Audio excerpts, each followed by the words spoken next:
এই হিরোশি এসে পুষ্পাকে টার্গেট করে শুট করলে এবার পুষ্পার গায়ে গুলি লেগেই যায় আর পুষ্পা পানিতে পড়ে যায়। পুষ্পা পানিতে ডুবে যেতে থাকলে তার চোখে একটা ভিশন ভেসে ওঠে। পুষ্পা যখন ছোট ছিল তখন গ্রামের বাচ্চারা তাকে অনেক বুলি করত।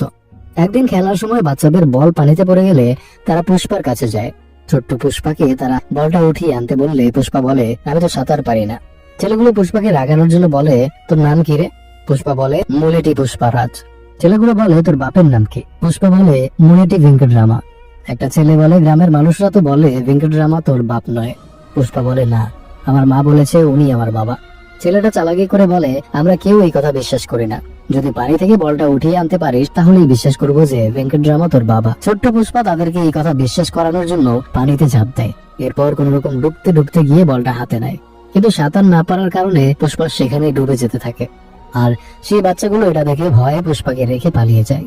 তখনই পুষ্পার ঘুম ভেঙে গেলে পুষ্পা ঘুম থেকে আঁতকে উঠে বসে। অর্থাৎ এতক্ষণ যা দেখানো হয়েছে সবকিছু পুষ্পার স্বপ্ন ছিল। পুষ্পাকে এভাবে উঠতে দেখে তার ওয়াইফ শ্রীবাল্লি তাকে জিজ্ঞেস করে, আপনার কি কিছু লাগবে স্বামী? পুষ্পা কোনো কথা না বলে বেলকনিতে গিয়ে দাঁড়ায়। শ্রীবাল্লি বলে, কি হয়েছে স্বামী, খারাপ স্বপ্ন দেখেছেন? পুষ্পা বলে, যাদের জীবনের সত্যিটা এত ভয়ানক সে আর কি দুঃস্বপ্ন দেখবে। শ্রীবাল্লি কিছু না বলে তাকে জড়িয়ে ধরে। সিন শিফট হয়ে দেখা যায় পুষ্পার লোকদেরকে। পুষ্পা যে এখন এই সিন্ডিকেটের হেড হয়ে গেছে তা আমরা আগের পার্টেই জেনেছি। পুষ্পার লোকেরা জঙ্গলে কাঠ কাটতে যাবে বলে গাড়ির জন্য অপেক্ষা করছিল। এখানে আমরা সিনু নামের একটা ছেলেকে দেখতে পাই। একজন লোক সিনুকে বলে, তোর না আজ বিয়ে, আজকে কেন এসেছিস? সিনু বলে, আমার জন্য পুষ্পা ভাই বেশি জরুরি, আমার জায়গায় অন্য কাউকে নিক আমি সেটা চাই না। এখানে আমরা ছদ্মবেশী পুলিশ অফিসার শেখাওয়াতকে দেখতে পাই। শেখাওয়াত যে কিনা এর আগেও পুষ্পাকে হাতে নাতে ধরতে বহুবার ব্যর্থ হয়েছে, তাছাড়া সে পুষ্পার হাতে মার খেয়ে অপমানিত হয়েছে। তাই এবার শেখাওয়াত এসেছে পুষ্পার উপর বদলা নিতে। শেখাওয়াত পুষ্পার লোকদের সাথে গাড়িতে উঠে বসে। গাড়ি স্টার্ট দিলে এক লোক তাকে বলে, নতুন এসেছো নাকি? শেখাওয়াত মাথা নাড়িয়ে হ্যাঁ বলে। লোকটা বলে, মুখ এমন করে রেখেছিস কেন? পুলিশের ভয় পাচ্ছিস? ভয় পাস না, আমাদের পুষ্পা ভাই সব সামলে নেবে। ভাইকে দেখলে তো পুলিশও ভয় কাঁপে। ওই যে অফিসার শেখাওয়াতের কথা মনে আছে? কি ভোলাইটা এনে দিল, ও তো এখনো ঘর থেকে বের হয় কিনা কে জানে। দেখেছেন কেন? এটা শেখাওয়াতের সামনেই শেখাওয়াতকে নিয়ে হাসাহাসি করছে। শেখাওয়াতও তাদের সাথে তাল মিলায়। কিছুক্ষণ পর তারা গভীর জঙ্গলে চলে যায়। পুষ্পার লোকেরা কাঠ কাটতে যাবার আগে কিছু পূজা অর্চনা করে। এদিকে পুষ্পার ওয়াইফ শ্রীবাল্লি মন্দিরে পুষ্পার নামে পূজা দিতে যায়। মন্দিরের পুরোহিত তার কাছে পুষ্পার গোত্রের নাম জানতে চায়, কিন্তু শ্রীবাল্লি চুপ করে থাকে। কারণ শ্রীবাল্লি জানে পুষ্পার বাবা তাকে কখনো নিজের সন্তানের পরিচয় দেয়নি। পুষ্পার সৎ ভাইও সেখানে উপস্থিত ছিল। পুষ্পার সৎ ভাই টিটকারি করে বলে, গোত্র থাকলে তো বলবে। পুষ্পার সৎ ভাইয়ের মেয়ে আবার শ্রীবাল্লিকে খুব পছন্দ করত। সে পুরোহিতকে বলে, মুল্লেটি বংশ, কিন্তু তার বাবা তাকে থামিয়ে দিয়ে বলে, আমাদের বংশের নাম বলছো কেন? শ্রীবাল্লি পুরোহিতকে বলে, ভগবানের কি কোনো গোত্র হয়? আমার স্বামী আমার কাছে ভগবান, আপনি ভগবানের নাম নিয়ে পুজো করুন। পুষ্পার সৎ ভাই আরো কিছু টিটকিরি করে সেখান থেকে চলে যায়। শ্রীবাল্লির এতে খুব খারাপ লাগলেও সে চুপ করে থাকে। এদিকে জঙ্গলে শেখাওয়াত সবার সাথে মিলে অবৈধভাবে লাল চন্দন কাঠ কাটতে থাকে। সবাইকে টাকা দেওয়ার সময় যখন একজন লোক তার নাম জিজ্ঞেস করে, শেখাওয়াত বলে, আমার নাম শেখাওয়াত। নাম শুনে লোকটা একটু অবাক হয়ে জিজ্ঞেস করে, কি নাম বলেছো? শেখাওয়াত, বাওয়াল সিং। এবার সবাই অবাক হয়ে তার দিকে তাকায়। শেখাওয়াত ব্যাগ থেকে ওয়াকি টকি বের করে তার ফোর্সকে আসতে বলে আর নিজে তাদের দিকে গান তাক করে বলে, এক পা নড়লে গুলি করে দেব। এরপর শেখাওয়াতের ফোর্স এসে চারদিক থেকে ঘেরাও করে পুষ্পার সকল লোককে থানায় ধরে নিয়ে যায়। তাদের সাথে সিনুকেও তারা জেলে নিয়ে বন্দী করে রাখে। এদিকে সিনুর আজ বিয়ে। মণ্ডপে সিনুর জন্য সবাই অপেক্ষা করছে। কনের বাবা খবর নিয়ে জানতে পারে সিনুকে পুলিশ ধরে নিয়ে গেছে। এজন্য সে তার মেয়েকে অন্য একটা ছেলের সাথে বিয়ে দিতে চায়, কিন্তু সিনুর হবু ভাই বলে এখনো লগ্ন শেষ হয়নি, সময় মতো সিনু চলে আসবে, পুষ্পা ভাই ওকে নিয়ে আসবে। কনের বাবা বলে, পুষ্পা ভাই সে একজন দিন মজুরকে ছাড়াতে কখনোই যাবে না। অন্যদিকে পুষ্পাকে দেখা যায় সে অলরেডি সিনুকে ছাড়িয়ে আনতে থানায় পৌঁছে গেছে। থানায় পুষ্পার এন্ট্রিটা দেখার মতো ছিল। পুষ্পাকে দেখে এসে বলে, কি খবর পুষ্পা, এখানে কি কারণে আসলে? পুষ্পা বলে, আমার লোকদের ধরে নিয়ে এসেছো আর আমি আসবো না? আমি সিনুকে ছাড়িয়ে নিতে এসেছি, আজ ওর বিয়ে। এসআই বলে, এটা এখন সম্ভব না, এই 230 জনের লোকের নামে এফআইআর লেখা হয়েছে, যদি একজনকেও ছাড়ি তো আমি ঝামেলায় পড়বো। পুষ্পা তার কথা না শুনে কনস্টেবলকে বলে সিনুকে নিয়ে আসতে। কনস্টেবল ভয় পেয়ে জানায় এখানে 2 জন সিনু রয়েছে। পুষ্পা দুজনকে নিয়ে আসতে চাইলে এসআই বলে, আমি এটা করতে পারবো না, শেখাওয়াত স্যার অনেক স্ট্রিক্ট হয়ে গেছে আর এই সব কিছু এখন রুলস এর বাইরে। পুষ্পা বলে, আপনার স্যালারি তো 10,000 টাকা, কিন্তু মেয়ের বিয়েতে 5 লাখ টাকা নিয়েছেন, সেটা কোন রুলস এর মধ্যে পড়ে? এখানের একজন সাধারণ কনস্টেবলের স্ত্রী 9 লাখ টাকা দিয়ে গয়না কিনতে পারে, সেটা কোন রুলস এর মধ্যে পড়ে? একটা কথা বলে রাখি, এই পুরো এরিয়ায় এখন শুধু একটা রুলস চলবে, আর সেটা পুষ্পার রুলস। এরপর কনস্টেবল গিয়ে যে সিনোর বিয়ে তাকে নিয়ে আসে।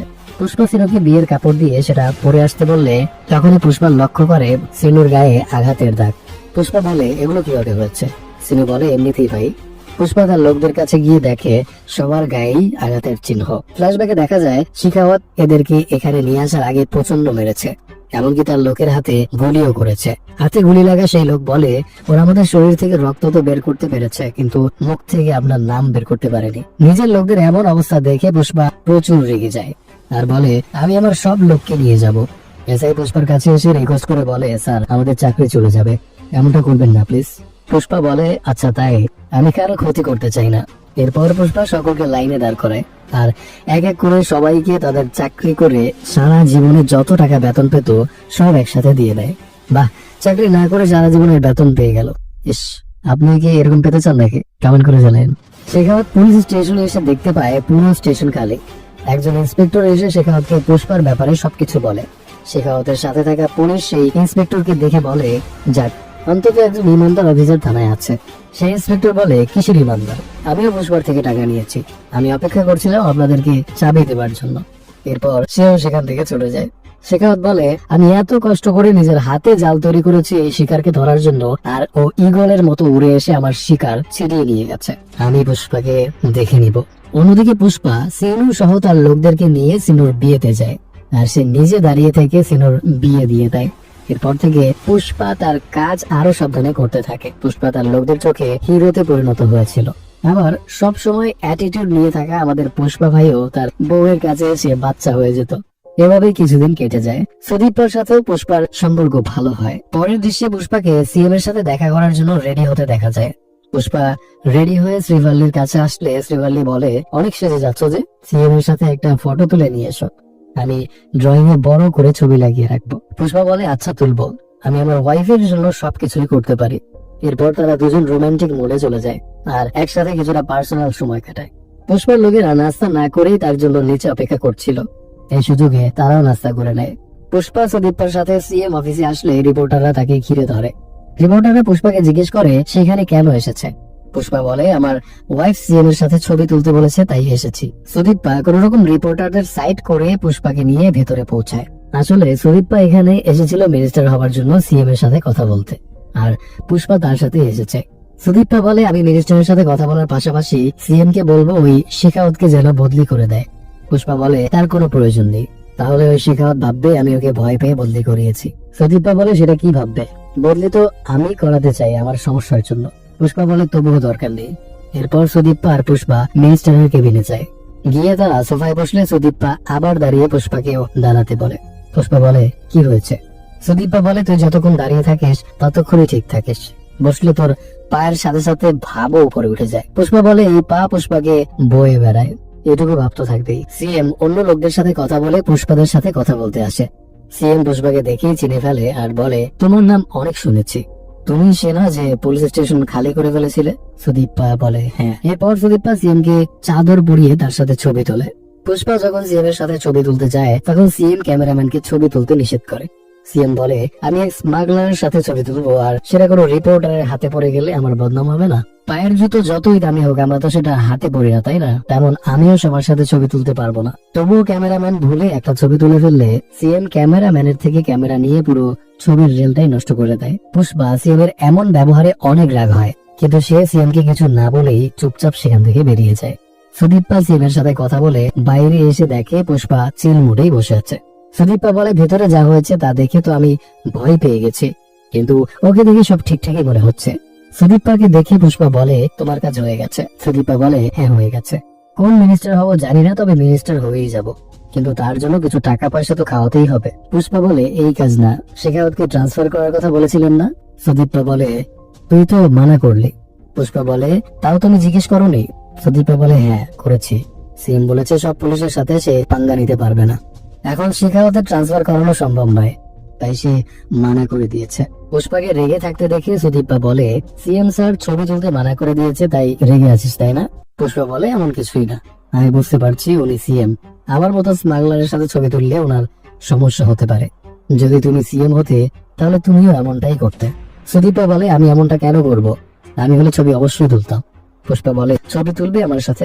সুদীপা বলে হ্যাঁ, কেন তুলবো না।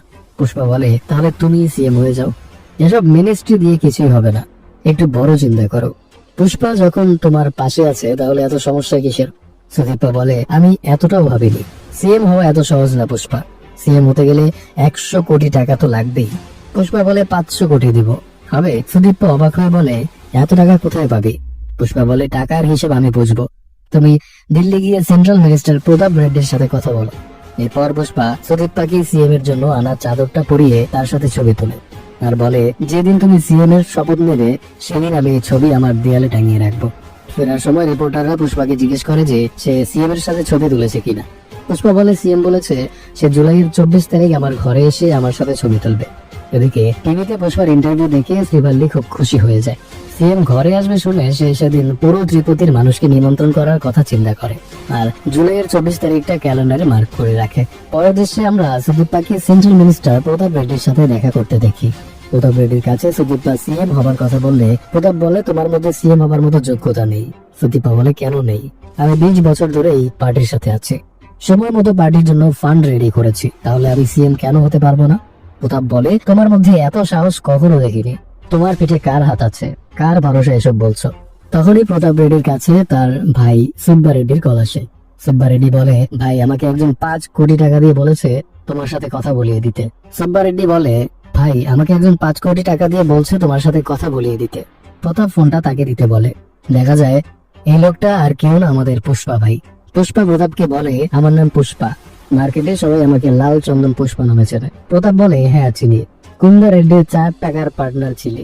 পুষ্পা বলে হ্যাঁ, আমিও তো তার সাথেই কথা বলছি যে একসময় লড়ে কিন্তু।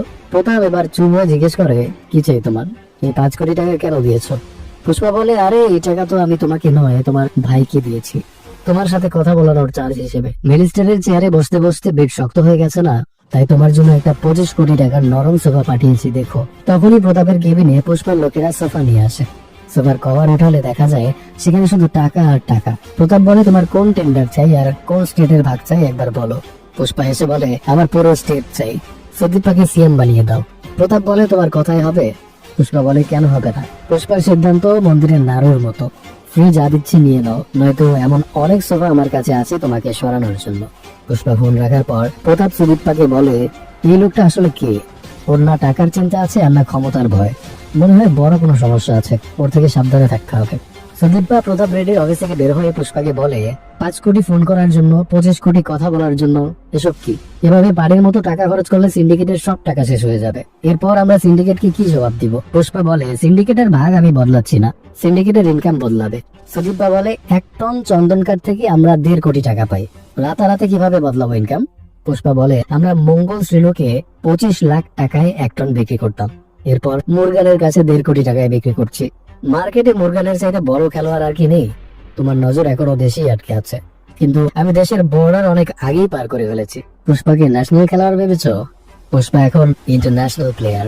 এরপর পুষ্পাকে একটা প্রাইভেট রিসোর্টে বসে পূজা করতে দেখা যায় আর সেখানে হামিদ নামের একজন ইন্টারন্যাশনাল ডিলার আসে। হামিদ পুষ্পার গাড়ি দেখে বলে ওরা এই গাড়িতে এসেছে, এতে তো আমার কুকুরও বসে না। হামিদ ভাবে পুষ্পা কোনো ছোটখাটো ডিলার। পুষ্পা পূজা শেষ করে হামিদের কাছে আসলে হামিদ বলে আমি তো মিনিমাম 1000 টনের ডিল করি, এই ছোটখাটো ডিল আমি করি না, আমি একটা ফোন করলে 100 থেকে 150 টন আমার কাছে এখনই চলে আসবে। পুষ্পা বলে 100 টন তো দূরের কথা, ইন্ডিয়া থেকে 10 টন কাঠ এনে দেখাতো। আমির একে একে কয়েকজন ইন্ডিয়ান ডিলারকে কল করে, কিন্তু আমির যাদেরকেই কল করে সবাই কল কেটে পুষ্পাকে কল করে 10 টন কাঠ চায়। হামিদ এবার বুঝতে পারে পুষ্পা আসলে ইন্ডিয়ার সব থেকে বড় ডিলার। পুষ্পা বলে চলো এবার কাজের কথা বলে। হামিদ বলে কতটুকু মাল আছে? পুষ্পা বলে 2000 টন, আর প্রতি টনের জন্য 2.5 কোটি টাকা দিতে হবে। হামিদ এসে বলে 2000 টনের জন্য 5000 কোটি, আচ্ছা দিব। পুষ্পা বলে 5000 কোটি নয়, 4900 কোটি টাকা তোমার থেকে নিব, বাকি 100 কোটি দিয়ে আমি তোমার হেলিকপ্টার কিনে নিচ্ছে। এরপর পুষ্পা হামিদের হেলিকপ্টার নিয়ে দেশে ফিরে আসে আর হামিদকে পুষ্পার সেই কম দামি গাড়িতে করেই ফিরতে হয়। ওহ কি অ্যাটিটিউড! দেশে এসে পুষ্পা এক এক করে তার পরিচিত সব ডিলারকে ফোন দেয়, কাউকে 100 টন, কাউকে 50 টন, এভাবে ডিলারকে 2000 টন কাঠের অর্ডার দিয়ে দেয়। কিন্তু একসাথে এত কাঠের ব্যবস্থা করতে হলে হাজার হাজার শ্রমিক আর কাঠ বহন করার জন্য অসংখ্য ট্রাকের প্রয়োজন। তাই পুষ্পা দেশের বিভিন্ন স্থান থেকে অসংখ্য শ্রমিক নিয়ে আসে, অনেকগুলো ট্রাকও কিনে নেয়। এরপর একদিন পুষ্পা সব ডিলারদের নিয়ে মিটিং এ বসে। তাদের মধ্যে একজন ডিলার, যার নাম কিনা বিচারেড্ডি, সে বলে, আমার কাছে কেন 50 টন মালের অর্ডার করেছো? বাকির 100 টন আনতে পারলে আমিও পারবো। অন্য একজন বলে, ওটা তো মঙ্গল সিনোর এলাকা, এই এলাকা থেকে মাল নিয়ে আসা কঠিন, তাই 50 টন অর্ডার করেছে। বিচারেড্ডি বলে, আমি পারবো 100 টন দিতে। পুষ্পা বলে, আচ্ছা তুমি 100 টনই দিও। ডিলাররা পুষ্পাকে জিজ্ঞেস করে, সে এত কাঠ দিয়ে কি করবে?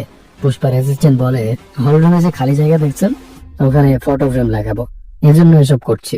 তখনই শিবাল্লি রান্নার টেস্ট চেক করাতে পুষ্পার কাছে আসে। একজন বলে, শেখাওয়াত আমাদের মাল আটকানোর জন্য ফাঁদ পেতে বসে আছে, এখন এত মাল নিয়ে যাওয়া কি ঠিক হবে? পুষ্পা বলে, ঠিক ব্যাঠিক সেটা আমি দেখি না, পুষ্পা যা বলবে সেটাই হবে। এরপর শিবাল্লির রান্না টেস্ট করে বলে, লবণ বেশি হয়ে গেছে। একজন ডিলার বলে, পুষ্পা হোক আর যেই হোক, খাবারে লবণ বেশি হলে এটা বউকে বলতে হয় না, সেটা পুষ্পা জানে না। আজ পুষ্পা ভাইয়ের খবর আছে। তখনই পুষ্পা রেজিস্ট্যান্ট এসে বলে, ভাই ভাবি কিন্তু রেগে গেছে, সব খাবার বাইরে ফেলতে যাচ্ছে। পুষ্পা মিটিং রেখে শিবাল্লির রাগ ঠান্ডা করতে তার কাছে চলে যায়, আর রান্নাঘরে তাদের রোম্যান্স শুরু হয়ে যায়। গাইস, সব বাঘেরাই কিন্তু তাদের বউয়ের কাছে বিড়াল, পুষ্পারও এখানে সেম অবস্থা। পুষ্পার উপর রেগে গিয়ে শিবাল্লি অসাবধানতা বশত কাজ করছিল, যার ফলে তার পায়ে কিছুটা আঘাত লাগে। পুষ্পা দ্রুত তাকে বসিয়ে তার পায়ে হলুদ লাগিয়ে দেয়। শিবাল্লি পুষ্পাকে বলে, আমার পা ছাড়ো, কেউ যদি দেখে তাদের পুষ্পারাজ ঘরে বউয়ের পা ধরে আছে তাহলে হাসাহাসি করবে। পুষ্পা শিবাল্লির পায়ে চুমু খেয়ে বলে, আমি ভালোবাসার মানুষদের নজরেও ভালোবাসা কম দিয়ে কখনো ঝুঁকতে পারবো না।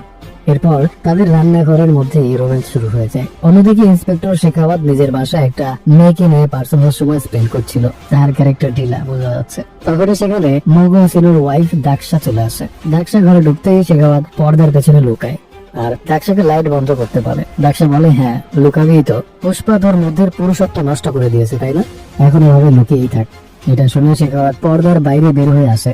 দাক্ষা অন্যদিকে মুখ ঘুরিয়ে বলে, ওই শালা আমার জামাইকে পথে বসিয়েছে, আমার ভাইকে মেরে ফেলেছে, 2 টাকার শ্রমিক এখন সিন্ডিকেটের লিডার হয়ে গেছে, আর তুই ঘরে বসে এসবই করে যা। ও এখন 1000 টন মাল দেশের বাইরে পাচার করতে যাচ্ছে, জঙ্গল পাহাড় নদী সবকিছুর মধ্যে দিয়ে ওর কাজ চালিয়ে যাচ্ছে। কোথায় নিয়ে সব কাঠ জমা করছে তা কেউ জানে না। মুরগানকে সরিয়ে ও নিজে এবার দুবাইয়ের কারোর সাথে ডিরেক্টলি ডিল করেছে। ও আজ স্টেশন কিনেছে, কাল বড় স্টেটই কিনে নেবে, কিন্তু বড় বড় কাজ ছোট ছোট কিছু পরিকল্পনা নষ্ট করে দিতে পারে। আমিও তেমন একজনকে পেয়ে গেছি, ও হচ্ছে বিচারেড্ডি। ও আগে আমাদের সাথে কাজ করতো আর এখন সিন্ডিকেটের মেম্বার হয়ে গেছে। যদি বিচারেড্ডিকে এনে ভয় দেখানো যায় তাহলে সবকিছু জানা যাবে। এরপর যা করতে হবে তা আমার জামাই দেখে নিবে, কিন্তু তুই আগে বিচারেড্ডিকে ভয় দেখিয়ে নিজের পুরুষত্ব প্রমাণ কর। শেখাওয়াত বলে, সব করবো, আগে আমার প্যান্ট দে। দাক্ষা বলে, আমি কি তোর বউ লাগে যে প্যান্ট এনে দিব? শেখাওয়াত বলে, তুই আমার প্যান্টের উপরেই বসে আছিস। দেখেছেন কেন এই মহিলা এতক্ষণ তার প্যান্টের উপর বসে বসে ডায়লগ বাজি করছে। শেখাওয়াত দাক্ষার থেকে ইনফরমেশন নিয়ে বিচারেড্ডির এলাকায় চলে যায়। বিচারেড্ডির লোকেরা কয়েকটা কাঠ নিয়ে যাবার সময় শেখাওয়াত তাদের পথ আটকায়। এরপর সেই কাঠের উপর কেরোসিন ঢেলে আগুন লাগিয়ে দেবার ভয় দেখিয়ে বিচারেড্ডিকেও সেখানে ডেকে নিয়ে আসে। বিচারেড্ডি শেখাওয়াতকে বলে, তুমি কি পাগল হয়ে গেছো? এখানে 20 কোটি টাকার জিনিস আছে। শেখাওয়াত কোনো কথা না বললে বিচারেড্ডি বলে, স্যার পুষ্পা আপনাকে এর আগে একবার উল্লঙ্ঘ করেছিল, সেদিকে ভুলে গেছেন? এবার শেখাওয়াত নিজের রাগ ধরে রাখতে পারে না, সাথে সাথে সেই গাছ ভর্তি ট্রাকে গুলি করে আগুন ধরিয়ে দেয়। আর বিচারেড্ডির চোখের সামনে তার 20 কোটি টাকার কাঠ পড়ে ছাই হয়ে যায়। এরপর বিচারেড্ডিকে মেরে ব্রিজের কিনারে নিয়ে বলে, আমাকে ভয় পাচ্ছিস না? এখন আমাকে ভয় পেতে হবে তোর। কিন্তু বিচারেড্ডি তাকে একটু ভয় পাচ্ছে না দেখে সে বিচারেড্ডিকে ব্রিজের উপর থেকেই ফেলে দেয় আর বলে, এবার নিশ্চয়ই ভয় পেয়েছে। দাক্ষা সেখানে এসে এসব দেখে বলে, বিচারেড্ডিকে কেন মেরেছ? ও আমাদের খাস লোক ছিল, আমি তো শুধু ভয় দেখাতে বলেছিলাম। শেখাওয়াত বলে, ওকে একাকে ভয় দেখালে একাই ভয় পেত, মেরে ফেলেছি, এখন পুরো সিন্ডিকেট ভয় পাবে। মিনিস্টার সুদীপ্পা বিচারেড্ডির অন্তিম সংস্কারে আসে। সিন্ডিকেটের সকল লোক সিনুর অন্তিম সংস্কারে উপস্থিত হয়েছে। সিনু আর তার ওয়াইফ দাক্ষা এখানে উপস্থিত ছিল। সুদীপ্পা অন্তিম সংস্কার শেষ করে যাবার সময় দাক্ষা বলে ওঠে, মারা তো গেছে একজন, তোমরা সবাই এখানে লাশের মতো দাঁড়িয়ে আছো কেন? এখনো কারো মুখ খোলার সাহস নেই? সিনু বলে, আমি তো আগেই বলেছিলাম আমার শালার মৃত্যুতে এসব থামবে না কখনোই। সিন্ডিকেটের একজন সদস্য বলে, শেখাওয়াত আজ বিছাকে মেরেছে, কাল আমাদের কাউকে মারবে। বেচার মৃত্যু আমাদের জন্য একটা ওয়ার্নিং ছিল মাত্র। এসব তো পুষ্পার জন্যই হচ্ছে, পুষ্পার সাথে দুশ্মনের কারণেই আজ বিচার এই অবস্থা। আমরা কেউ প্রাণে মরতে চাই না। মন্ত্রীজি, আপনি শেখাওয়াত আর পুষ্পার মধ্যে সমঝোতা করেন, নয়তো দরকার হলে আবার সিনুকে সিন্ডিকেটের হেড বানাবো। সুদীপ্পা শুধু দাঁড়িয়ে দাঁড়িয়ে এই কথাগুলো শুনে যায়। সে সেখানের কাউকে কিছু না বলে সোজা থানায় শেখাওয়াতের কাছে চলে যায়। শেখাওয়াত সুদীপ্পাকে দেখে বলে, বিশ্বাস করুন আমি বিচারেড্ডির কিছুই করিনি, আমি শুধু নাম জিজ্ঞেস করেছি। নিজে নিজেই জাপ দিয়ে দিয়েছে। সুদীপা বলে, এখন এই নাটক বন্ধ করো, তুমি যা ইচ্ছে করবে আর আমি দাঁড়িয়ে দাঁড়িয়ে দেখবো? শেখাওয়াত বলে, দেখতে না চাইলে আমার ট্রান্সফার করিয়ে দিন। সুদীপা বলে, এটা সম্ভব নয়, তুমিও জানো। আচ্ছা, যা করেছো তো করেছো, এখন সব বাদ দাও। পুষ্পাকে বলবো তোমাকে 10 কোটি টাকা দিয়ে দিতে, আর তুমি সিন্ডিকেটের লোকদের থেকে দূরে থাকো। শেখাওয়াত বলে, 10 কোটি? আমার ইজ্জতের দাম মাত্র 10 কোটি। সুদীপা বলে, এত ছোট বিষয়কে বড় কেন করছো? তোমরা তো ওখানে দুজনই ছিলে, তাই না? শেখাওয়াত সব পুলিশদের কেবিনের বাইরে যেতে বলে। এরপর সুদীপাকে তার শার্ট খুলতে বলে। সুদীপা বলে, তোর সামনে কে বসে আছে ভুলে যাস না। শেখাওয়াত বলে, আমি শুধুমাত্র আমার সামনে শার্ট খুলতে বলছি, তাতে এত সমস্যা? আর ওই শালা আমার সব কাপড় খুলিয়েছিল, আমাকে 10 কোটি টাকা দিতে চেয়েছে এই কাপড় খোলার জন্য। একটা হাই ক্লাস পতিতাও লাখ টাকায় কাপড় খুলে দিতে, আমার দাম তো তাহলে হাই ক্লাস পতিতার থেকেও বেশি। সুদীপা এবার দরজা আটকে নিজের জামা কাপড় খুলে ফেলে। এরপর বলে, নে, খুলে ফেললাম, কিন্তু আমি এর বিনিময়ে কি পাবো? এই বিজনেসে পুষ্পা যত ইম্পর্টেন্ট আমার জন্য, তুইও ততটাই ইম্পর্টেন্ট, তাই আমি তোর সাথে কথা বলতে এসেছি, তুই বল কি চাই তোর? শেখাওয়াত বলে, আমি তো ওকে মেরে ফেলতে চাই, যাতে আমার ভেতরের রাগ ঠান্ডা হয়। সুদীপা বলে, আমি পুষ্পাকে বলবো তোকে সরি বলতে। এটা শুনে শেখাওয়াত খুব খুশি হয়ে যায় আর বলে, তুমি বললে পুষ্পা আমাকে সরি বলবে? সুদীপা বলে, সামান্য শ্রমিক থেকে সিন্ডিকেটের হেড আমি বানিয়েছি ওকে, আমার জন্য জান দিতেও রাজি। শেখাওয়াত বলে, আমার 10 কোটি টাকা চাই না, বড় একটা পার্টির আয়োজন করো, পুরো সিন্ডিকেটের সামনে পুষ্পা আমাকে সরি বলবে। সুদীপা শেখাওয়াতের কথা মতো পার্টির আয়োজন করে আর সিন্ডিকেটের সকল লোককেই ইনভাইট করে। আমার মনে হয় না এখানে পুষ্পা সরি বলবে, আপনাদের কি মনে হয়? চলুন দেখে আসা যাক। শেখাওয়াত সেখানে সময় মতো চলে আসে আর সুদীপাকে জিজ্ঞেস করে, পুষ্পা এসেছে কিনা। সুদীপা বলে, আসেনি, তবে আমি লোক পাঠিয়েছি, এখনই চলে আসবে। শেখাওয়াত বলে, আমার 20 বছর বয়সের সময় আমি এক মেয়ের মুখ থেকে আই লাভ ইউ শোনার জন্য 3 বছর অপেক্ষা করেছিলাম, কখনো ভাবিনি এমন ফিলিংস আবার আসবে, কিন্তু আজ পুষ্পার মুখ থেকে সরি শোনার জন্য অপেক্ষা করতে আমার ঠিক তেমনই ফিলিংস হচ্ছে। এদিকে পুষ্পা বাড়িতে বসে ড্রিঙ্কসের পর ড্রিঙ্কস করেই যাচ্ছিল। সুদীপার এক লোক এসে পুষ্পাকে বলে, পুরো সিন্ডিকেটের লোক সিনুকে সাপোর্ট করছে, কারণ তার সাথে শেখাওয়াতের ভালো সম্পর্ক। আমাদের কাছে এখন একটাই রাস্তা আছে, সুদীপাজির কথা মেনে নেওয়া। একটা সরের বিনিময়ে পুরো সিন্ডিকেট বেঁচে যাবে, চলো পার্টিতে চলো। পুষ্পা বলে, যদি না যাই? লোকটা বলে, তাহলে পুরো সিন্ডিকেট যে ডিসিশন নেবে আমাদেরকে সেটাই মানতে হবে। এরপর শ্রীভাল্লি পুষ্পার কাছে আসে। সে পুষ্পাকে রেডি করে দিতে দিতে বলে, সুদীপ পাজি যা বলছে আমাদের ভালোর জন্যই বলছে, উনি তো তোমাকে সিন্ডিকেটের প্রেসিডেন্ট বানিয়েছে, ওনার মান রাখার জন্য হলেও তার কথা মেনে নাও, এতে তোমারই ভালো হবে। আমার যা ভালো মনে হয় আমি তাই বলছি, এখন তুমি যেটা ভালো মনে করো। শ্রীভাল্লির কথা শুনে পুষ্পা এবার তার লোকদের নিয়ে সুদীপার পার্টিতে যায়। তাদের সাথে শ্রীভাল্লিও সেখানে আসে। পুষ্পাকে দেখে তার এক পুরনো শত্রু টিটকারি করে বলে ওঠে, কিরে পুষ্পা, সরি বলার জন্য এসেছিস তাই না? আমিও তোর সরি শোনার জন্য এসেছি। পুষ্পার রাগ উঠলেও সে শেখাওয়াতের সামনে গিয়ে বসে। এরপর শেখাওয়াতকে সবার সামনে বসে সরি বলে। পুষ্পা সরি বলেছে দেখে দাকসার মেজাজ খারাপ হয়ে যায়, কারণ পুষ্পার শেখাওয়াত মিলে গেলে তাদের আর কোনো মেল থাকবে না। এদিকে শেখাওয়াত পুষ্পার সরি বলাটাকে টেপ রেকর্ডারে রেকর্ড করে সেটা বারবার বাজাতে থাকে। সে আরেক অফিসারকে ডেকে বলে, দেখছেন পুষ্পা সরি বলেছে। অফিসার বলে, পুষ্পা সরি বলেনি, তাকে দিয়ে সরি বলানো হয়েছে। শেখাওয়াত বলে, যখন পুষ্পা ফায়ার ছিল তখন সে সরি বলেনি, এখন পুষ্পা ফ্লাওয়ার হয়ে গেছে নিশ্চয়ই। এদিকে পুষ্পা রেগে সেখান থেকে গাড়ি নিয়ে চলে আসে। পথে সে শ্রীভাল্লিকে জিজ্ঞেস করে, আমি যা করেছি ঠিক করেছি তো? শ্রীভাল্লি বলে, হ্যাঁ, যা করেছো সিন্ডিকেটের ভালোর জন্যই তো করেছো। পুষ্পা তার ড্রাইভার মাচাকে বললে, সবাই আমার উপর হাসছে এখন, তাই না? কেউ হয়তো ভাবেইনি আমি সরি বলবো। মাচা বলে, কারো কথা তো জানি না, তবে সিনু আর দাকসা ভাবি একদম শক্ট হয়ে গেছে সরি শুনে, তারাও হয়তো ভাবেনি আপনি সরি বলবেন। পুষ্পা বলে, তুই শক্ট হসনি? মাচা বলে, না ভাইয়া। পুষ্পা বলে, তুই আগে থেকেই জানিস আমি সরি বলবো তাই না? টাকার জন্য পুষ্পা যে কারো পা চাপতে রাজি এমন মনে হয়েছে তো? আমাকে দেখতে বোকা লাগছে তাই তো? আমারও সেটাই লাগছে, একটু ঠিক করা দরকার নিজেকে। এটা বলে পুষ্পা শ্রীভাল্লি আর মাচাকে গাড়ি থেকে নামিয়ে দিয়ে আবার সেই পার্টিতে ফিরে আসে। এরপর সবার সামনে গাড়ি দিয়ে ধাক্কা দিয়ে শেখাওয়াতকে সুইমিং পুলে ফেলে দেয়। এরপর সেই সুইমিং পুলের মধ্যে প্রসাব করতে শুরু করে। সুদীপা তার কাছে গিয়ে বলে, এসব তুই কি করছিস? শেখাওয়াতকে তার লোকেরা পানি থেকে উপরে উঠায়। শেখাওয়াত তখনও এই সব কিছুর জন্য শক্ট হয়েছিল। সুদীপা পুষ্পাকে থামতে বলে, আমি এত কষ্ট করে সব ঠিক করলাম আর তুই সব নষ্ট করে দিয়েছিস। পুষ্পা বলে, কি ঠিক করেছেন? আমি 2 টাকার অফিসারকে সরি বলবো? শেখাওয়াতকে তার লোকেরা ভালো পানি দিয়ে স্নান করিয়ে সেখানে চেঞ্জ করিয়ে দেয়। পুষ্পা বলে, প্রেসিডেন্ট বদলানোর কথা কি বলেছে রে? আমি কি তোমাদের কারোর জন্য প্রেসিডেন্ট হয়েছিলাম? আমি আমার যোগ্যতায় প্রেসিডেন্ট হয়েছি। মঙ্গলশীল যখন প্রতি টন থেকে 50 কোটি টাকা মেরে দিত তখন তো কেউ মুখ খোলার সাহস করনি। এই আমি ওর ঘরে ঢুকে ওর মুখ বন্ধ করেছি, আর এখন আমার সরি শুনতে এখানে হাজির হয়েছ। দেখেছো আমার সরির পরিণতি? শেখাওয়াত এতক্ষণ পর শক কাটিয়ে উঠে বলে, ও আমার ওপর প্রস্তাব করেছে তাই না? এরপর গান নিয়ে সোজা পুষ্পার দিকে শুট করতে যায়, কিন্তু তার পাশে থাকা পুলিশরা তাকে বাধা দেয়। এদিকে পুষ্পাও তার গান নিয়ে শেখাওয়াতকে গুলি করতে যায়, তাকেও সুদীপ্তা সহ বাকিরা আটকায়। সুদীপ্তা পুষ্পাকে বলে, তোর হাতে এখন কোটি টাকার কাজ, এসব বন্ধ কর এখন। এটা শুনে শেখাওয়াত হাসতে হাসতে বলে, কোটি টাকার কাজ?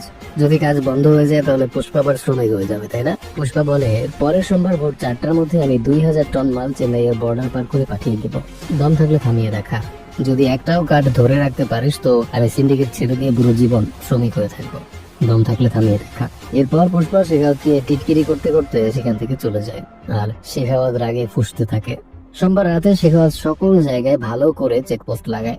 সকল ছোট বড় রাস্তা এমনকি জঙ্গলের পথেও পুলিশের লোকদের চেকপোস্ট লাগাতে বলে। শেখাওয়াত নিজেও সারা রাত একটা ব্রিজের উপর চেকপোস্টে বসে পাহারা দিচ্ছিল। শেখাওয়াত মদ খেয়ে যখন মদের বোতল ব্রিজের নিচে ফেলে তখন সে বোতল ভাঙার শব্দ পায়। এটা দেখে শেখাওয়াতের মনে সন্দেহ হয়। সে সাব ইন্সপেক্টরকে বলে, এটা কিসের শব্দ? ইন্সপেক্টর বলে, এটা বোতল ভাঙার শব্দ।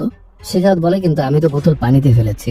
ইন্সপেক্টর বলে, এখন শুকনার মৌসুম, তাই নদীর পানি শুকিয়ে গেছে, আর বোতলটা পাথরের উপর পড়েছে, তাই এমন শব্দ হয়েছে। শেখাওয়াত নদীর দিকে তাকিয়ে দেখে সত্যি নদীতে কোনো পানি নেই। এবার শেখাওয়াত বুঝতে পারে পুষ্পার প্ল্যান। শেখাওয়াতরা রাস্তা, জঙ্গল আর পাহাড়ে চেকপোস্ট লাগালেও নদীতে কোনো চেকপোস্ট লাগাবে না পুষ্পা জানতো।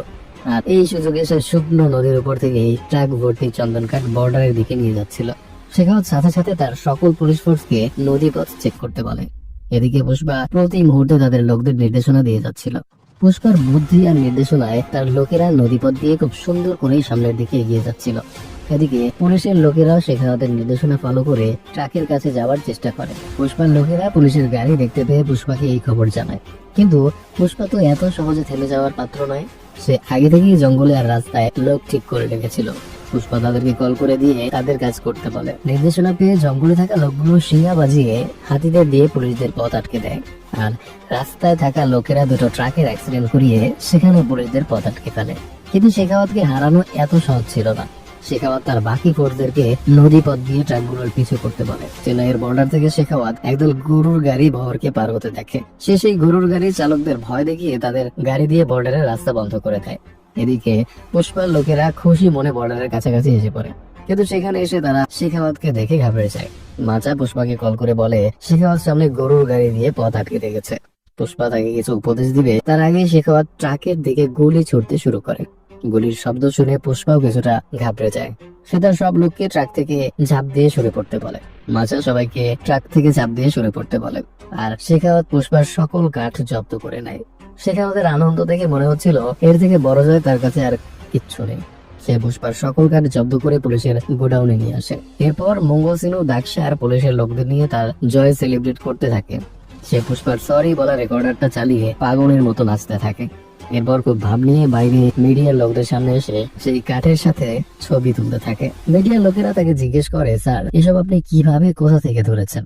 শেখাওয়াত তাদেরকে বলে, গত কয়েক বছরে এত বড় স্মাগলিং এর জিনিস ধরার ঘটনা এই প্রথম ঘটেছে। এরা তো পুলিশের জন্য একটা সফলতা। আমি নিজের কি প্রশংসা করব, আপনারাই যা ইচ্ছা লিখুন।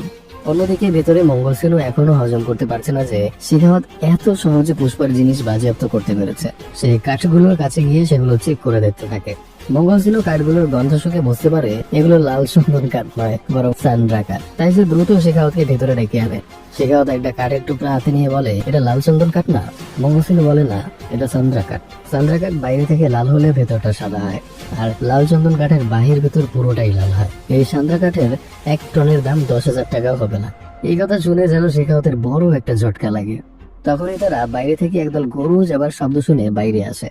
পুলিশরা শেখাওয়াতের সামনে একটা গরুর গাড়ি এনে বলে, কাল রাত মালের সাথে আমরা এই গাড়িটাও পেয়েছি স্যার।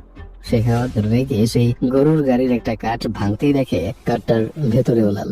এবার শেখাওয়াত পুষ্পার সমস্ত প্ল্যান বুঝতে পারে। আসলে পুষ্পা নিজেও জানতো সে ট্রাকে করে জিনিস নিয়ে যেতে পারবে না, তাই সে কাঠগুলো দিয়ে গরুর গাড়ি বানিয়ে সেটাই বর্ডারের বাইরে পাস করেছে। শেখাওয়াত এই গাড়ি দিয়েই কাল ট্রাকগুলোর পথ আটকেছিল। নিজের এমন বোকামির কথা ভেবে শেখাওয়াতের মাথা পুরো খারাপ হয়ে যায়।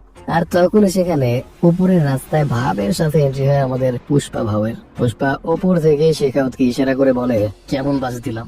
শেখাওয়াত ইশারায় বলে, তোর গরুর গাড়ির প্ল্যান খুব ভালো ছিল। পুষ্পা শেখাওয়াতকে একটা ফুল পাঠিয়ে ইশারায় বলে, তোকেও এভাবেই ফুল বানিয়েছি আমি। শেখাওয়াত পুষ্পাকে ইশারায় বলে, আমি একা ফুল নই, এখানে আমরা 3 জন ফুল আছি। এই বলে গাড়ির পেছনে লুকিয়ে থাকা মঙ্গলসিনু আর লাক্সাকেও পুষ্পার সামনে নিয়ে আসে। এসব দেখে পুষ্পা সবাই হাসতে থাকে। পুষ্পাও তাকে ইশারা করে বলে, আমার একটা চুলও ছিঁড়তে পারবি না। এরপর পুষ্পা চলে যেতে লাগলে শেখাওয়াত তাকে দেখে বলে, তুই বলেছিলি একটা কাঠও আটকাতে পারলে তুই সিন্ডিকেট ছেড়ে শ্রমিকে যোগ দিবি।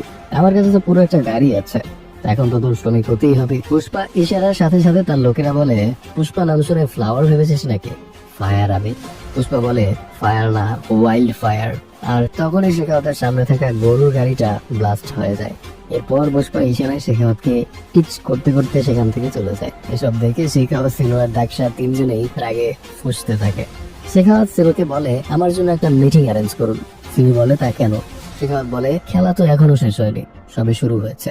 সেদিন রাতেই পুষ্পা তার পরিবারকে নিয়ে গ্রামের মন্দিরে পূজা দিতে যায়। পুষ্পাদের মন্দিরে আসতে দেখে তার সৎ ভাইয়ের মেয়ে কাবেরী তাদের সাথে কথা বলতে চায়। কাবেরীর বাবা পুষ্পাকে ভাই হিসেবে না মানলেও কাবেরী সবসময় পুষ্পাকে চাচা চাচা বলে তার আগে পিছনে ঘুরঘুর করতে থাকে। কিন্তু পুষ্পা কাবেরীকে পাত্তা দিত না। কাবেরী শ্রীবাল্লিকে বলে, আমি সবসময় পুষ্পা চাচাকে ভালোবাসি, কিন্তু সে কখনোই আমাকে পছন্দ করে না। শ্রীবাল্লি বলে, তোমার চাচাও তোমাকে অনেক ভালোবাসে, কিন্তু কখনো এটা প্রকাশ করে না। পূজা দেবার সময় হঠাৎ করে শ্রীবাল্লি অসুস্থ হয়ে পড়ে। সেটা দেখে গ্রামের মহিলারা এসে তাকে ধরে। একজন বৃদ্ধ মহিলা শ্রীবাল্লির চোখ দেখে জিজ্ঞেস করে, তোমার কি আগের মাসে পিরিয়ড হয়েছিল? শ্রীবাল্লি মাথা নেড়ে না বললে বৃদ্ধ মহিলা পুষ্পার মাকে বলে, পার্বতী, তুই দাদি হতে যাচ্ছিস। পুষ্পা বাবা হতে যাচ্ছে শুনে সকল গ্রামবাসী খুশি হয়ে যায়। আর শ্রীবাল্লি ভিড়ের মাঝে তার স্বামীকে খুঁজতে থাকে। অন্যদিকে পুষ্পাকে দেখা যায় মহিলাদের মতো পোশাক পরে দেবী কালীর মতো সেজে তার প্রার্থনা করছে। আর এমন আচরণ দেখে শ্রীবাল্লি অবাক হয়ে যায়। শ্রীবাল্লি পুষ্পার কাছে গিয়ে বলে, স্বামী, তুমি এসব কেন করছো? পুষ্পা বলে, আমি শুনেছি এভাবে প্রার্থনা করলে মনের আশা পূরণ হয়। শ্রীবাল্লি বলে, তুমি নিজেই তো এই পুরো গ্রামের মানুষের মনের আশা পূরণ করো, তোমার এমন কি আশা যার জন্য তুমি এভাবে প্রার্থনা করছো? পুষ্পা বলে, আমি মায়ের কাছে প্রার্থনা করেছি আমার যাতে একটা মেয়ে সন্তান হয়। শ্রীবাল্লি বলে, মেয়ে হোক বা ছেলে, তাতে সমস্যা কি? পুষ্পা কাঁদতে কাঁদতে বলে, ছেলে হলে তো আমি কখনো তাকে গোত্র পরিচয় দিতে পারবো না, মেয়ে হলে বিয়ের পর অন্তত স্বামী পরিচয় বাঁচতে পারবে। আসলে পুষ্পা তার বাবার অবৈধ সন্তান হবার কারণে সে কখনো নিজের বংশ পরিচয় বলতে পারেনি। সে চায় না তার সন্তান ওই কষ্টটা ভোগ করুক। শ্রীবাল্লি এসব শুনে পুষ্পাকে জড়িয়ে ধরে কাঁদতে থাকে।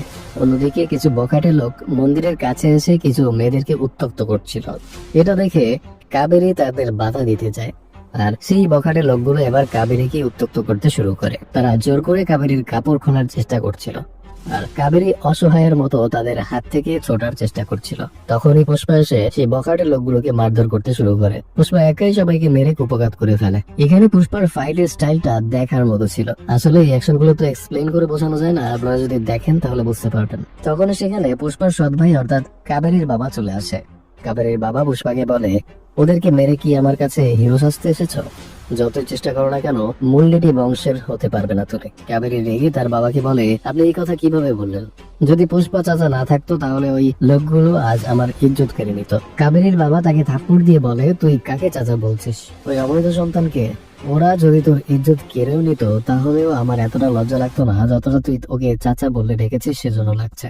ও তো এই সুযোগেরই অপেক্ষায় ছিল, আজ চান্স পেয়েছে আর হিরো সাজতে চলে এসেছে। পুষ্পা সব শুনে চুপ করে থাকলেও শ্রীবাল্লি আর চুপ থাকতে পারে না। শ্রীবাল্লি রেগে গিয়ে কাবেরীর বাবাকে বলে, তোদের বংশের নাম আমাদের প্রয়োজন নেই, আমার স্বামী এমনিতেই হিরো। শুধু কাবেরী না, ওরা অন্য কোনো মেয়ের সাথে বেয়াদবি করলে আমার স্বামী এটাই করতো। আর বংশের গর্ব করছো? এই পুরো স্টেটে একটা লোক দেখাও তো যে আমার স্বামীকে চেনে না। এখানে প্রতিটা মানুষ আমার স্বামীর নামে বাঁচে। আমার স্বামী রেগে গেলে এই পুরো চিত্তুর থরথর করে কাঁপে। আর শুধুমাত্র তোর কারণে আমার স্বামীর সেই চোখে আমি পানি দেখেছি। বাবা হওয়া তো খুশির বিষয়, কিন্তু আমার স্বামী খুশি হতেও পারছে না, তাও তোর কারণে শুধু। আর কতদিন বংশের নাম নিয়ে ঢুলপি যাবি? হ্যাঁ, যার নাম নেই তার বংশ পরিচয়ের দরকার হয়, আমার স্বামীর জন্য তার নিজের নামই যথেষ্ট। শ্রীবাল্লি এরপর কয়েকজনকে তাদের পরিচয় বলতে বলে। তারা কেউ বলে আমি পুষ্পা ভাইয়ের ম্যানেজার, আর কেউ বলে আমি পুষ্পা ভাইয়ের ড্রাইভার। এটা আমার স্বামীর নামের পাওয়ার। পুষ্পা শুধু একটা নাম নয়, বুঝেছিস? পুষ্পা একটা ব্র্যান্ড। এরপর শ্রীবাল্লি পুষ্পার কাছে গিয়ে বলে, চলো স্বামী, যাই এখান থেকে। পুষ্পা শ্রীবাল্লি আর তার মাকে বুকে নিয়ে মন্দির থেকে বেরিয়ে যায়। এদিকে কাবেরীকে উত্ত্যক্ত করা সেই লোকগুলোকে পুষ্পার লোকেরা তার কথা মতো ন্যাড়া করে জুতার মালা পরিয়ে গাধার পিঠে জড়িয়ে গ্রাম থেকে বের করে দেয়। লোকগুলো যাবার সময় কাবেরীর দিকে রাগী দৃষ্টিতে তাকিয়ে থাকে। অন্যদিকে শেখাওয়াত, মঙ্গলসিনু আর দাকসা গিয়ে সিএম এর সাথে দেখা করে। তারা সিএম কে জানায় যে পরবর্তী সিএম সুদীপ্পা হতে যাচ্ছে। সিএম বলে, এটা হতেই পারে না, কারণ সুদীপ্পাকে আমি 30 বছর ধরে চিনি। ওর মধ্যে সিএম হওয়ার মতো বুদ্ধি তো নেই। শেখাওয়াত বলে সুদীপা নিজের জোরে নয় বরং পুষ্পার জোরে সিএম হতে যাচ্ছে।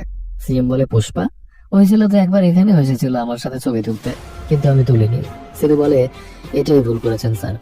শেখাওয়াত বলে পুষ্পা প্রতাপ রেড্ডিকে 500 কোটি টাকা দিয়ে অলরেডি কিনে নিয়েছে, আর পার্টির সব লোকেরা লুকিয়ে লুকিয়ে সুদীপাকে সাপোর্ট করতে শুরু করেছে। এবার সিএম এর মনে ভয় ঢুকে যায়। সে এবার পুষ্পার পাওয়ার সম্পর্কে বুঝতে পারে। সিএম বলে এখন উপায় কি? শেখাওয়াত বলে এখন একটাই উপায়, সেটা হচ্ছে পুষ্পাকে আটকানো। পুষ্পার মাল দেশের বাইরে যেতে না দিলেই তার সব পাওয়ার শেষ হয়ে যাবে। সিএম এবার শেখাওয়াতকে যে কোনো ধরনের অ্যাকশন নেবার পারমিশন দিয়ে দেয়। অর্থাৎ এখানে শেখাওয়াত সিএম কে কাজে লাগিয়েছে। এদিকে পুষ্পার লাল চন্দনগুলো ততক্ষণে রামেশ্বরের পোর্টে পৌঁছে গিয়েছিল। এখান থেকে শ্রীলঙ্কা যেতে মাত্র 18 কিলোমিটার পথ পাড়ি দিতে হবে, আর এটা করতে পারলেই লাল চন্দনগুলো সেফ জোনে চলে যাবে। শেখাওয়াত যখন জানতে পারে যে কাঠগুলো রামেশ্বরের পোর্ট থেকেই পাচার করা হবে, সে সাথে সাথে তখনই সেখানে তার ফোর্স নিয়ে চলে যায়। শেখাওয়াত আর তার ফোর্স পাগলের মতো করে লাল চন্দন কাঠ খুঁজতে থাকে। হঠাৎ শেখাওয়াতের মাথায় আসে তারা তো পানির নিচ চেক করেনি। সে সাথে সাথে দৌড়ে গিয়ে সমুদ্রে ঝাঁপ দেয়। শেখাওয়াত দেখে তার ধারণাই ঠিক। পুষ্পার লোকেরা বুঝে গিয়েছিল তারা ধরা পড়ে গেছে। তাই একজন ইশারা করতেই তারা সব জাহাজগুলো একসাথে ছেড়ে শ্রীলঙ্কার দিকে যেতে থাকে। শেখাওয়াতরাও স্পিডবোট নিয়ে সেই জাহাজগুলোর পিছু করতে থাকে, কিন্তু তার আগে জাহাজগুলো শ্রীলঙ্কার বর্ডার ক্রস করতে সক্ষম হয়। শেখাওয়াতরা যখন সেই বর্ডার ক্রস করতে যায়, তখন শ্রীলঙ্কার নৌবাহিনী তাদের দিকে গুলি ছুড়ে তাদেরকে আটকে দেয়। শেখাওয়াত দূরবীন দিয়ে দেখে জাহাজগুলো অলরেডি শ্রীলঙ্কার পোর্টে পৌঁছে গেছে, আর সেখানে আগে থেকেই পুষ্পা দাঁড়িয়ে আছে। পুষ্পা তার কাজ সফলভাবে শেষ করে আর হামিদের থেকে 2000 কোটি টাকা নিয়ে দেশে ফিরে আসে। এরপর সেই টাকা সোফার কভারের ভেতর ভরে সেন্ট্রাল মিনিস্টারের কাছেও পাঠিয়ে দেয়। ফলে সুদীপাও সিএম হয়ে যায়। সিএম এর শপথ নিয়ে সুদীপা সোজা পুষ্পার বাড়িতে যায়। পুষ্পার বাড়ির সামনে জড়ো হওয়া রিপোর্টাররা তাকে প্রশ্ন করে, আপনি এখানে কেন এসেছেন? সিএম সুদীপা বলে, পুষ্পা আমার ছোট ভাই, তাই আমি ওর বাসায় খাবার খেতে এসেছি। পুষ্পা তাকে বরণ করতে গেলে সিএম তার হাতে শেখাওয়াতের ট্রান্সফার লেটার দেখায়। তবে পুষ্পা বলে শেখাওয়াত ট্রান্সফার না হয়ে এখানে থাকলে ওর অসম্মান হবে। শ্রীবাল্লি সিএম কে বরণ করতে আসলে সুদীপা শ্রীবাল্লিকে বলে, এখন থেকে কোনো কিছু চাইতে হলে ভেবে চিনতে চেও। তোমার একটা ছবি চাওয়ার কারণে পুষ্পা পুরো রাজনীতি বদলে আমাকে সিএম বানিয়ে ঘরে নিয়ে এসেছে। এরপর সুদীপা পুষ্পার পরিবারের সবার সাথে ছবি তোলে। এখানে পুরনো সিএম এর সেই ফটোগ্রাফারকে আনা হয়েছিল এই ছবিগুলো তুলতে। এদিকে বেচারা পুরনো সিএম তো এই আফসোস করতে করতে শেষ যে সে কেন পুষ্পার সাথে সেদিন ছবি তুললো না। অন্যদিকে শেখাওয়াত সেই জব্দ করা সান্দা কাঠে আগুন লাগিয়ে সেখানে বসে বসে ড্রিঙ্কস করছিল। সাব ইন্সপেক্টর শেখাওয়াতের কাছে যে বলে, কাল এই কাঠের নিলামি হতে যাচ্ছে, আমরা ধরা পড়ে যাব যে আমরা চন্দন নয় বরং সান্দ্রা কাঠ জব্দ করেছি। শেখাওয়াত বলে, সান্দ্রা পড়ে গেলে তো বোঝা যাবে না এটা চন্দন কাঠ নাকি সান্দ্রা কাঠ, ছাই তো ছাই হয়। এরপর শেখাওয়াত সেই সকল কাঠে আগুন দিয়ে জ্বালিয়ে দেয়। এরপর সেখানেই দাঁড়িয়ে থাকে। সাব ইন্সপেক্টর তাকে বাইরে নিয়ে আসতে গেলে শেখাওয়াত তাকে বলে, আমি একা মরবো কেন, তুমি আমার সাথে আগুনে পুড়ে মরো। সাব ইন্সপেক্টর শেখাওয়াতকে সেখানে রেখে দৌড়ে বাইরে বেরিয়ে আসে। পরদিন সকালে শ্রীবাল্লির ঘুম ভাঙলে সে দেখে পুষ্পার নিচে শুয়ে আছে। শ্রীবাল্লি পুষ্পাকে ডেকে বলে, তুমি নিচে কেন শুয়ে আছো? পুষ্পা বলে, যদি আমার হাতটা ভুললে তোমার পেটে লেগে যায় আর বাচ্চার কিছু হয়ে যায়, এজন্য নিচে শুয়েছি।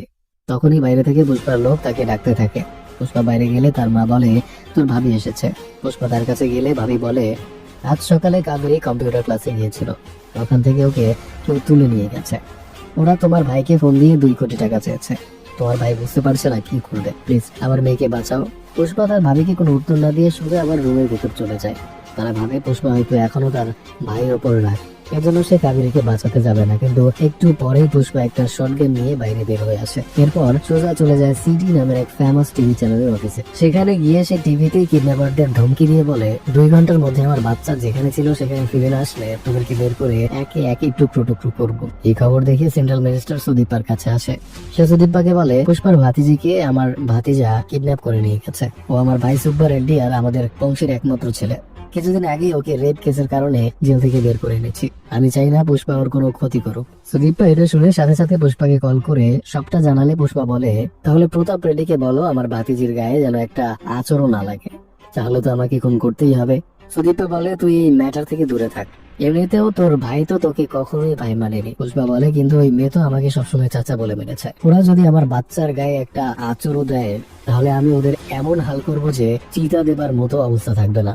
সুদীপা প্রতাপ রেড্ডিকে বলে, আপনার ভাতিজাকে পুষ্পা খুঁজে বের করার আগে আমাদেরকে খুঁজে বের করতে হবে, নয়তো ওকে বাঁচানো সম্ভব হবে না। একদিকে পুষ্পারা আর একদিকে সুব্বা রেড্ডি সিএম এর ভাতিজা বুগ্গা রেড্ডিকে খুঁজতে বের হয়ে যায়। অন্যদিকে বুগ্গা রেড্ডি টিভিতে পুষ্পার লাইভ দেখে পুষ্পাকে কল করে আর বলে, তোমার ভাতিজা আমার কাছে আছে, নিতে চাইলে 2 কোটি টাকা নিয়ে আমার বলা লোকেশনে আসো, তবে তোমাকে একাই আসতে হবে। পুষ্পা হেলিকপ্টারে করে টাকা নিয়ে একাই কাবেরীকে উদ্ধার করতে চলে যায়।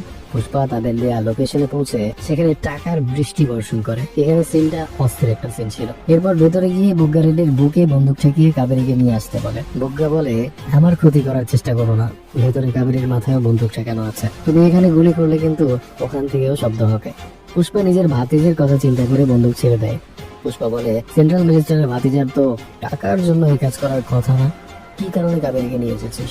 বুগ্গা বলে, একদম ঠিক ধরেছেন, মন্দিরে আমাদেরকে মেরে যে অপমান করেছিলেন সেটার তো প্রতিশোধ নিতেই হবে। ছেলেগুলো পুষ্পাকে মারতে শুরু করে। পুষ্পা চুপচাপ মার খায় কারণ কাবেরী তাদের হাতে বন্দি এখনো। ছেলেগুলো পুষ্পাকে এভাবে মেরে মজা পাচ্ছিল না, কারণ সেদিন মন্দিরে পুষ্পা তাদেরকে শাড়ি চুরি পরিয়ে মেরেছিল। তাই তারা পুষ্পাকে শাড়ি চুরি পরিয়ে মন্দিরের মতো করে সাজায়। তখনই সেখানে সুব্বা রেড্ডির কিছু লোক চলে আসে। তারা জানতো পুষ্পা কতটা শক্তিশালী, এজন্য তারা মার খাবার ভয়ে পুষ্পার হাত বেঁধে দেয়। এরপর তাকে মারতে শুরু করে।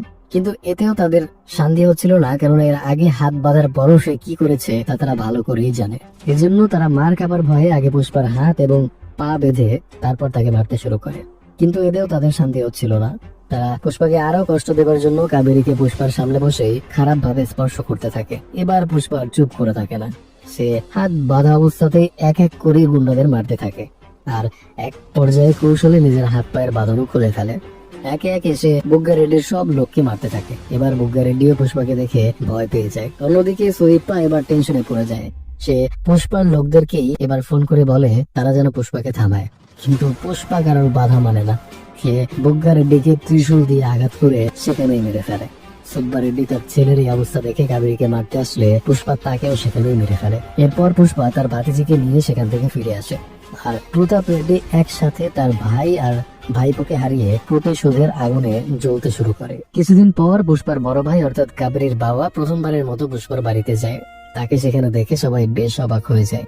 শ্রীবল্লী দৌড়ে গিয়ে পুষ্পাকে জানায় যে তার ভাই এসেছে, কিন্তু পুষ্পা অভিমানের কারণে তার সামনে আসে না। কাবেরীর বাবা পুষ্পার মায়ের কাছে ক্ষমা চায়। এরপর কাবেরীর বিয়ের কার্ড দিয়ে বলে, কাবেরীর বিয়ে ঠিক হয়েছে, প্রথম কার্ডটা আপনাদেরকে দিতে এসেছি। আসলে কাবেরীর বাবা এখন নিজের ভুলটা বুঝতে পেরেছিল, তাই সে মন থেকেই পুষ্পার কাছে অনুতপ্ত ছিল। বিয়ের কার্ড দিয়ে কাবেরীর বাবা সেখান থেকে চলে যায়।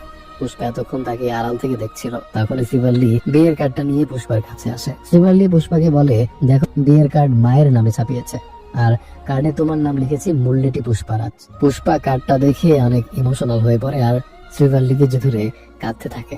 দেখতে দেখতে কাবেরীর বিয়ের দিন চলে আসে। পুষ্পা তার পরিবারের সাথে খুশি মনে সেই বিয়েতে যায়। পুষ্পার বড় ভাই তাকে দেখেই জড়িয়ে ধরে। এরপর পুষ্পার ছোট ভাইও তাকে জড়িয়ে ধরে। এতদিন পর 3 ভাই একসাথে হয়ে আনন্দে কাঁদতে থাকে। কাবেরীও এই প্রথমবারের মতো তার বাবাকে ভয় না পেয়ে পুষ্পাকে চাচা বলে ডাকে। অন্যদিকে প্রতাপ রেড্ডির ভাইয়ের ফিউনারেলে সব এমপি মন্ত্রীরা আসলে পুষ্পা সেখানে যায় না। প্রতাপ রেড্ডি বলে, সবাই আসলেও একজন তো এখনো আসেনি। তখন একটা লোক এসে বলে, পুষ্পা নিজে না আসলেও আপনার জন্য একটা জিনিস পাঠিয়েছে। দেখা যায় সেটা একটা ফুলের তোড়া। এদিকে কাবেরীর বিয়েটাও খুব সুন্দরভাবে পুষ্পারা সম্পন্ন করে। তারা একসাথে ফ্যামিলি ফটো তুলছিল আর বিভিন্ন বিষয় নিয়ে মজা করছিল। আমরা সেখানেও একটা ফুলের তোড়া দেখতে পাই, যার মধ্যেও একটা টাইম বম ফিট করা ছিল। এসব কিছু না জানা সেখানের মানুষরা কাবেরীর বিয়ে উপভোগ করতে থাকে। আর দূরের একটা পাহাড় থেকে কেউ একজন একটা বাটন প্রেস করতেই বমটা ব্লাস্ট হয়ে যায়। তবে এই বমটা প্রতাপ রেড্ডির বাসায় ব্লাস্ট হয়েছে নাকি কাবেরীর বিয়ের মণ্ডপে সেটা আমাদেরকে ক্লিয়ার করা হয় না। আর কেই বা এই বম্বিং এর পেছনে আছে সেটা আমাদেরকে দেখানো হয় না। হয়তো এই মুভির 3য় পার্টে এই সব কিছু ক্লিয়ার করা হবে। আর এখানেই পুষ্পা 2 বা পুষ্পা দ্য রুল মুভির সমাপ্তি ঘটে। অসাধারণ সাসপেন্স এবং অ্যাকশন নিয়ে তৈরি করা এই মুভিটি আপনার কাছে কেমন লেগেছে অবশ্যই কমেন্ট করে জানাবেন। এতক্ষণ আমি আরাফাত ছিলাম আপনাদের সাথে। দেখা হচ্ছে পরবর্তী এক্সপ্লেনেশনে। সে পর্যন্ত আমাদের চ্যানেলটি সাবস্ক্রাইব করে আমাদের পাশেই থাকুন, যাতে নিত্য নতুন মুভি এক্সপ্লেনেশন আপনাদের কাছে নিয়ে আসতে পারি। দেখা হচ্ছে পরবর্তী ভিডিওতে। ভালো থাকুন, সুস্থ থাকুন, আল্লাহ হাফেজ।